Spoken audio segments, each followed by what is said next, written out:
Bom dia, meninos. Tudo bem com vocês? Eu tô bem, tô em casa, que é onde a gente tem que ficar, não é verdade? Olha só, nós vamos começar hoje com atividades, com alguns planos de aula que eu vou estar mandando para vocês aqui pelo WhatsApp. Vou estar postando sempre no meu canal do YouTube, vocês vão poder ter acesso sempre que quiserem e a gente vai poder continuar nossos estudos, pelo menos online, pelo menos nesse período de tempo. A gente só não pode ficar parado, não é mesmo? Vamos lá. Vamos falar de Antártida.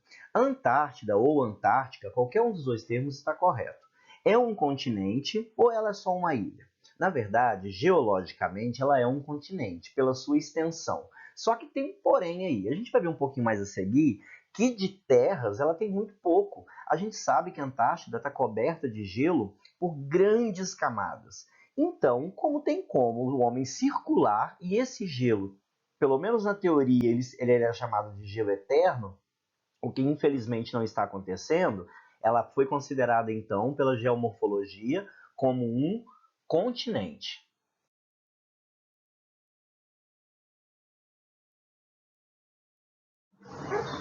Dessa forma, então, a gente vai considerar a Antártida como um continente e é a maior das regiões polares do planeta.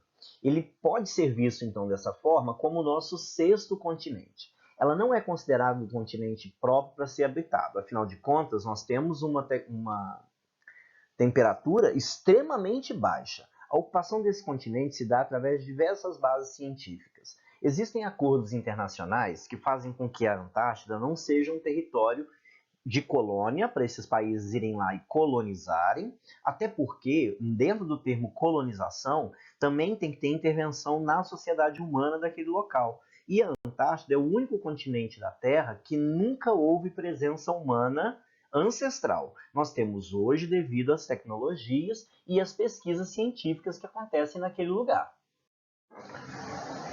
E uma curiosidade, lembra que lá atrás, no sexto ano, eu ainda brinquei com vocês qual era uma brincadeira muito séria, aliás.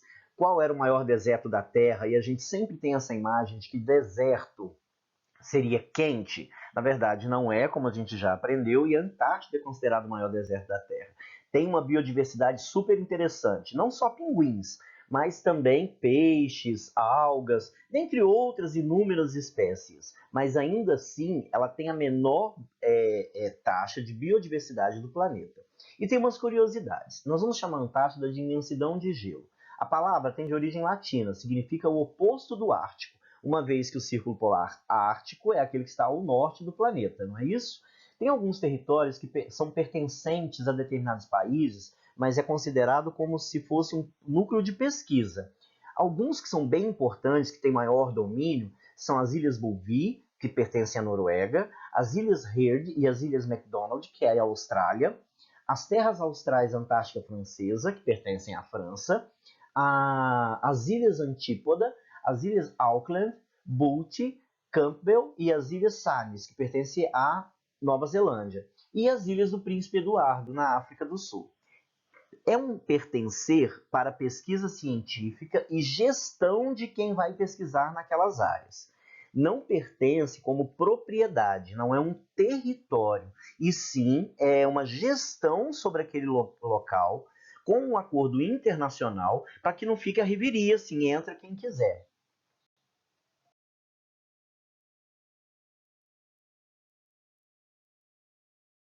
Alguns aspectos são bem interessantes em relação à Antártica. Vamos lá. Vamos pensar o quanto ela é fria.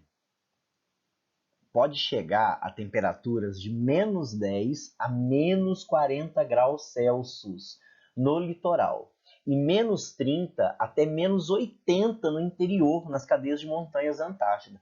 Pensa só, se aqui em Carangola, quando está muito frio, a gente sente aí 14, 16 graus, já pensaram em menos 80 graus? Só para vocês terem uma ideia, é muito mais frio do que dentro do congelador de vocês. Os ventos também são bem fortes. Eles podem chegar até 150 e até ultrapassar 150 km por hora. Durante o período de inverno da Antártida, vamos pensar o seguinte: não tem chuva. Ué, mas como assim? Porque não dá tempo de ter índice de água suficiente para evapotranspirar, se condensar e precipitar. Lembra que a gente aprendeu isso no 7º ano? Então isso não vai acontecer na Antártida. Ela tem uma média bem baixa de 45 mililitros de água por ano. É muito pouquinho. De 4 a 6 meses, o Sol não aparece nesse continente. A gente vai chamar isso desse fenômeno de escuridão da noite polar. Então eu fico aí de 4 a 6 meses só com noite eterna na Antártida. Mas não pensa que fica tudo muito escuro, não. Vamos lembrar que a gente tem uma coisa chamada índice de reflectância. Na Antártica tudo é branco. Por isso que quando a gente vê aquelas pessoas lá, estão sempre de óculos escuros, preparados para aquele tipo de local. Mas no interior, no miolinho da Antártida, nas partes mais altas, é extremamente escuro. Outra característica bastante interessante é que sim, nós temos vulcões na Antártida, e alguns até em atividade. Nós vamos encontrar o Erebus, que é um vulcão que ainda está em atividade, o Sipili e o McMurdo. São 3 grandes vulcões, mas tem uns outros também. Lembra das formas de vulcão? Nós aprendemos que tem o chaminé, como é o caso desse da foto, que é o Erebus, e nós vamos ter também muito em fissuras. Esses vulcões são mais inativos pela pressão do gelo sobre eles. Dentro da plataforma de gelo, que é bem extensa, a gente vai ver dentro das paisagens antárticas que elas são marcadas com presença de alguns arquipélagos. No próximo slide vocês vão ver que se não tivesse o gelo, a Antártica não poderia nem ser considerada um continente, uma vez que ela só seria um grande arquipélago. Nós vamos ter alguns mares que são bem interessantes, o Mar de Weddell, o Mar de Ross, o Mar da Terra de Vitória e as ilhas de Geórgia e Sanduíche do Sul. Essas ilhas são postos interessantíssimos de pesquisa. Nós temos pouquíssimos rios. Sim, tem rios na Antártida. E o principal deles é o Onyx, mas ele tem pouco mais de 30 quilômetros de extensão. Temos o maior lago de lá, que é o Vostok.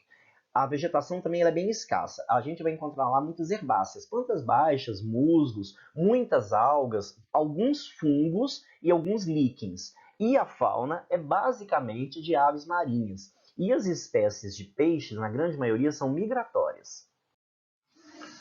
Aqui nós temos um mapa físico da Antártida. Vamos lá.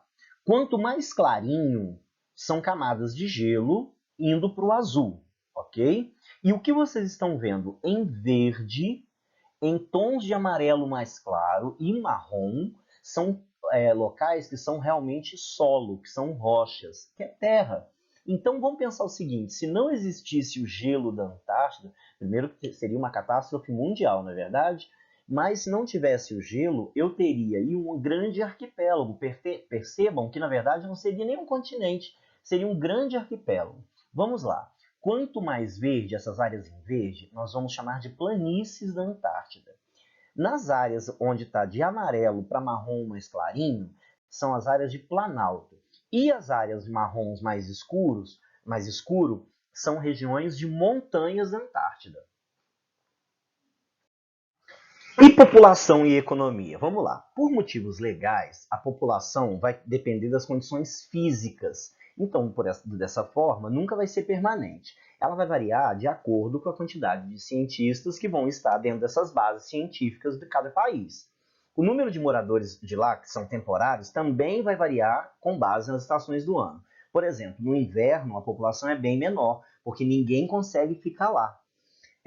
Aliás, há pouco tempo, agora em dezembro, virou manchete nos jornais que a base brasileira tinha sido destruída por conta de uma forte tempestade na Antártida, tempestade de ventos, e foi reconstruída. A nossa base em parceria com Chile e Argentina, e ela é muito tecnológica, a gente pesquisa muita coisa. E afinal de contas, o que tem lá?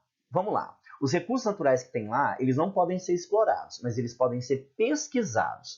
Isso porque existe um tratado internacional que protege legalmente. O que a gente vai encontrar lá em pouca quantidade? Vai ter carvão, minério de ferro, níquel, cobre, hidrocarbonetos, cromo e platina. Lá o turismo vem crescendo bastante. Muitas pessoas querem visitar, conhecer, porque afinal de contas é um local muito bonito. Agora, tem um fator que é interessante. As pesquisas acontecem lá pelo seguinte: os cientistas perfuram o gelo. Porque vamos lembrar das aulas de ciências naturais? O oxigênio, ele detém muitas informações sobre o ambiente. E como o gelo vai caindo camada sobre camada, cada camada de gelo, vamos colocar aí que tem 200, 300 anos. Então, quanto mais profundo eu perfurar, mais eu vou ter acesso a um histórico do planeta naquele período de tempo. Então, quando eles perfuram, vamos supor assim, 300 metros, eles conseguiram viajar no tempo mais de 500 anos. Então, eles retiram aquela partícula de oxigênio para poder estudar e perceber como era o meio ambiente naquele período da história. Em 1975, o Brasil passou a fazer parte do acordo internacional que a gente vai chamar de Tratado Antártico.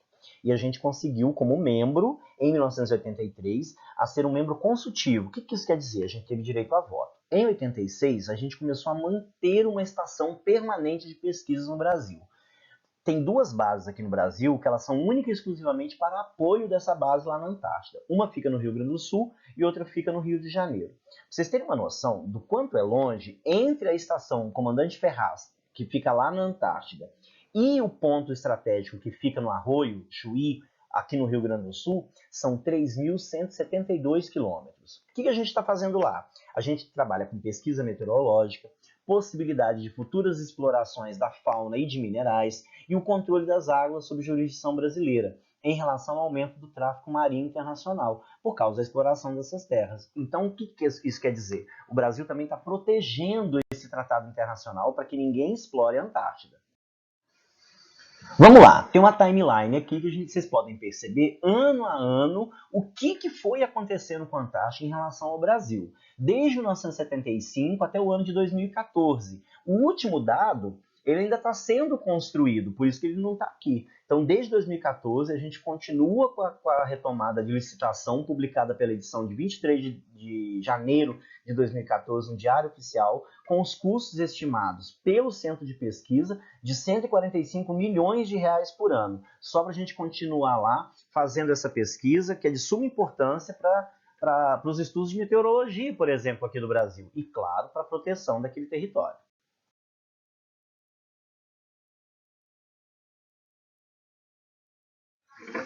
Bem, por hoje é só isso. Na semana que vem eu vou postar mais conteúdo para vocês, tá bom?